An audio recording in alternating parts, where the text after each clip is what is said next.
बिछ गई सियासी विसार, खेला जा रहा है सियासी खेल, जारी है वार पलटवार। शह और मात के खेल में बनाई जा रही है रणनीति, कौन पड़ेगा किस पर भारी, ये कभी भी सिर्फ हस्तक्षेप.com पर अमलेंदु उपाध्याय के साथ। लखतर जी ने जो बातें लिखी हैं उस पर भी चर्चा हम करेंगे, लेकिन मीनू जैन जी, क्या लगता है ये अदानी पर हमलावर कांग्रेस और विपक्ष, उसका जवाब या उसका काट अगर कहें तो क्या सत्ता पक्ष को मिल गया है? जहां हम सदन में देखते रहे हैं कि सत्ता पक्ष जो है वो किसी तरह चाहता है कि सदन चले, यहां उल्टा आज हो रहा था। आज विपक्ष जो है उस पर सत्ता पक्ष हावी, हंगामा, और राहुल गांधी आते ही जैसे ही शुरुआत होती है और उसके बाद में तो क्या एक काट मिल गया है अदानी के मसले से अपने आप को बचाने के लिए, इस रूप में देखा जाए, या राहुल गांधी ने सचमुच कुछ गलत कह दिया है जिस पर राहुल गांधी को माफी मांगना चाहिए? किस रूप में आप देखती हैं? राजीव जी, राहुल गांधी ने कुछ गलत नहीं कहा है और इनको कोई काट नहीं मिली है। ये तो जबरदस्ती, जिसको कहते हैं ना, making mountain out of molehill, मतलब तिल का ताड़, तिल भी नहीं है वहां, तो जिसका ताड़ बना रहे हैं ये लोग। वहां तिल होता तो बांध भी लेते, वहां कुछ भी नहीं है। और मामला सारा ये है, देखिए इस मामले की जो प्रोसीजरल सारी बातें वो प्रशांत जी ने बहुत डिटेल में रख दी है। मेरे ख्याल से मैं रिपीट करूं उन सारी बातों को, कोई वजह नहीं बनती। इसमें प्रॉब्लम सारी ये है, मैं तो इसके दूसरे एस्पेक्ट पे बात करना चाहूंगी कि ये अंग्रेजी की कम समझदारी का भी नतीजा है। मैं ये नहीं कह रही हूं कि अंग्रेजी आनी चाहिए सबको, हिंदुस्तान की भाषा, मेजॉरिटी ऑफ पीपल हिंदी बोलते हैं और अदर राज्यों की सबकी अपनी अपनी भाषाएं हैं, वो अपनी अपनी भाषाएं बोले। लेकिन जब आप इस तरह का हमला करते हैं तो एटलीस्ट इंग्लिश तो इतनी समझ रखने वाले तो शायद इनके यहाँ होंगे जो कि वो सही ट्रांसलेशन करें उसका। ये तो वो वाली बात हो गई कि आपने कुछ चीज पढ़ी या देखी, इंग्लिश समझ में नहीं आई, तो my head is eating circles वाली बात है ये तो, कि मुझे चक्कर आ रहे हैं। तो ये तो मुझे तो ऐसा लगता है कि my head is eating circle वाले किसी व्यक्ति ने इसका हिंदी अनुवाद किए करके दे दिया इनको, और इन्होंने जैसका तस उसे उठा लिया और इनका हेड सर्कल खाने लगा। तो ये चीज जो है, ये इन्होंने उल्टे अपने आप को हंसी का पात्र बना लिया है। तो ये जो भी राहुल गांधी ने कहा है, आपने जो सुनवाया अभी अभी, ठीक है, अगर इसका वर्बेटिम अगर आप हिंदी अनुवाद करें तो वह कहीं भी नहीं आता है। उनका ये कहना है कि भारत की डेमोक्रेसी खतरे में है, तो ये दुनिया को भी सोचना होगा कि वहां भी ऐसा हो सकता है, ये ग्लोबल फिनोमेना हो सकता है। इससे उन्होंने ये कह दिया कि भाई पूरा ग्लोब हमारे उसके लिए आ जाए, और अगर कह भी दिया है तो जिस तरीके का यहाँ पे आप देखिए ना कि आप जो राहुल गांधी को लेके वो अद्वी प्रज्ञा, जिनके जो कहते हैं ना, छाछ बोले तो बोले, छलनी भी बोले जिसमें 72 छेद, जिनके ऊपर टेररिज्म के मुकदमे चल रहे हैं, जो आरोपी हैं, और वो कह रही है कि इनको देश निकाला दिया जाए। मतलब हिमाकत देखिए, गोडसे की पुजारन, गांधी के हत्यारे की पुजारन, महात्मा गांधी के हत्यारे की पुजारन की हिमाकत देखिए इस रजीम में, और उसको कोई रोकने वाला नहीं है।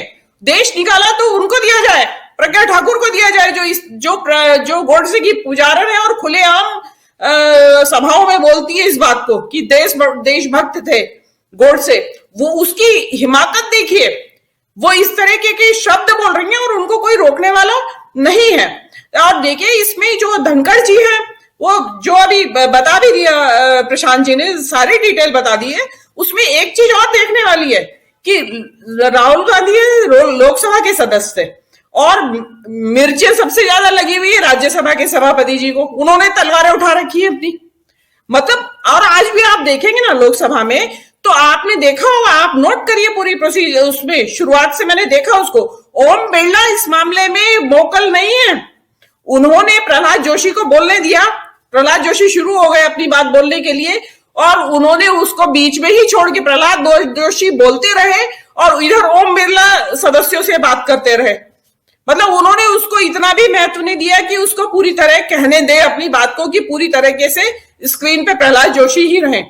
तो वो उससे भी पता चलता है। ये मेरे तो अभी भी समझ में नहीं आया है कि ओम बिरला अभी भी वोकल क्यों नहीं है। एक उड़ते उड़ते से कह देना और एक जगदीप धनखड़ की तरह पूरा ताल ठोकना, इसमें क्या वजह है जो ओम बिरला खामोश है? ये एक बहुत बड़ी सोचने वाली बात है। मेरे ख्याल से प्रशांत जी और शकील अख्तर जी बता सकते हैं कि वो शायद के अंदर की क्या राजनीति वहां पे चल रही है। तो इनको क्या है कि राहुल गांधी, जैसे क्या हुआ था, अभी क्या हुआ, एक टी शर्ट, राहुल गांधी का टी शर्ट भारत यात्रा के दौरान, राहुल गांधी के जूते, उनके ऊपर कमेंट किया और फंस गए उल्टे। उसमें क्या हुआ, मोदी जी के और इनके नेताओं के महंगे कपड़े और चश्मे और जूते और घड़ियों के जिक्र आ गए, इनके ऊपर बूमरैंग हुआ, चुप होके बैठ गए। इसी तरह ये हुआ है। आपने राहुल गांधी के ऊपर एक आरोप लगा दिया और उनको बता दिया कि ये तो देशद्रोही है, इनकी सदस्यता समाप्त की जाए और ये किया जाए। इसके बदले में क्या हुआ कि मोदी जी के अपने भाषण सामने लाइट में आ गए और वायरल हो गए। सारी दुनिया को पता चल गया, जिन्होंने कभी हाउडी मोदी की स्पीच नहीं सुनी होगी, मोदी जी के विदेशों के लेक्चर्स, भाषण नहीं सुने होंगे जो वो सभाओं में करते हैं डायस्पोरा के साथ, इंडियन डायस्पोरा के साथ, वो सबको पता चल गया कि ये वहां जाके क्या बोलते थे। और वास्तव में बहुत बोलते थे। शुरुआती दौर में तो बहुत ज्यादा बोलते थे मोदी जी विपक्ष के लिए और खासकर कांग्रेस के लिए, कांग्रेस के राज के लिए, उनके नेताओं के नाम ले लेकर, परिवार का, और आपको मालूम है किस तरह की भद्दी भाषा का इस्तेमाल करते हैं वो। उन्होंने, मैंने सुने, मैं तो पूरे लेक्चर्स उस टाइम सुनती थी इनके पूरे भाषण कि ये कह क्या रहे हैं और कर क्या रहे हैं वहां पे। तो वो चीजें इन्होंने वहां पे बोली हैं, अब अपने ऊपर आ रहा है, तो आप इतनी परेशानी की बात क्यों है भाई? इनका तो वो हिसाब है कि आप करें तो रासलीला और राहुल गांधी कर दे तो कैरेक्टर ढीला। तो भाई ऐसे दो वाली पॉलिसी नहीं चलेगी और अब पब्लिक को समझ में आने लगा है कि प्रॉब्लम सारी ये है। एक चीज और कहना चाहती हूं कि सच्चाई ये है कि भारत यात्रा के बाद से जो राहुल गांधी का जो एक कद बढ़ा है और एक स्वीकार्यता बहुत जबरदस्त तौर पे उछाल आया है देश के अंदर, उससे ये लोग घबराए हुए हैं और परेशान हैं। तो असल में उसको ही दबाने की कोशिश हो रही है कि किसी तरह पब्लिक ये मान ले कि ये तो स्टूपिड आदमी है, जबकि अब पब्लिक इनकी बात सुनने के लिए तैयार है नहीं। बहुत सारी संख्या में लोग नहीं मान रहे हैं इनकी बात को, तो वो ज्यादा परेशानी का सबब है। राजीव जी जी परेशानी का सबब इधर भी और उधर भी, परेशान ये पक्ष भी है, परेशान वो पक्ष भी है। ये पक्ष परेशान इसलिए है क्योंकि हमलावर है विपक्ष अदानी के मामले को लेकर के, और राहुल गांधी अपने पूरे 5 महीने की जो उनकी यात्रा थी, उस यात्रा के दरमियान भी उन्होंने लोकतंत्र की बात की, उन्होंने सदन के अंदर क्या कुछ होता है वो भी बात रखी, और सदन के अंदर जाकर वो भाषण दे के आए। उस समय ठीक है माइक ऑफ नहीं किया गया, लेकिन उनके कहे हुए शब्दों को, लाइनों को एक्सपंज कर दिया गया। तो ये क्या माइक ऑफ करना ही नहीं कहा जाएगा या कुछ और कहा जाएगा? भारत का लोकतंत्र सबसे बड़ा है, उसको बचा के रखना है। कैसे बचा के रखना है इसका जिक्र कर रहे थे राहुल गांधी विदेश में जाकर, लेकिन राहुल गांधी ने यह कह करके अपमान कर दिया देश का। क्या सचमुच राहुल गांधी ने अपमान किया है? एक नैरेटिव सेट कर दिया गया है डॉक्टर प्रकाश हिंदुस्तानी जी, पूरे, चाहे क्या मीडिया का पार्ट हो, क्या आम जनता हो, सबके बीच, कि राहुल गांधी को बोलना नहीं आता है और जब मुंह खोलते हैं तो अनाप शनाप कुछ भी बोलते हैं और देश का मान जो है वो गिराते हैं। क्या इसी नैरेटिव से अब ये आगे हम देख रहे हैं? क्योंकि देखिए, ये तो तय मानिए कि चुनाव शुरू हो चुका है, बिछ गई सियासी विसार, खेला जा रहा है सियासी खेल, जारी है वार पलटवार।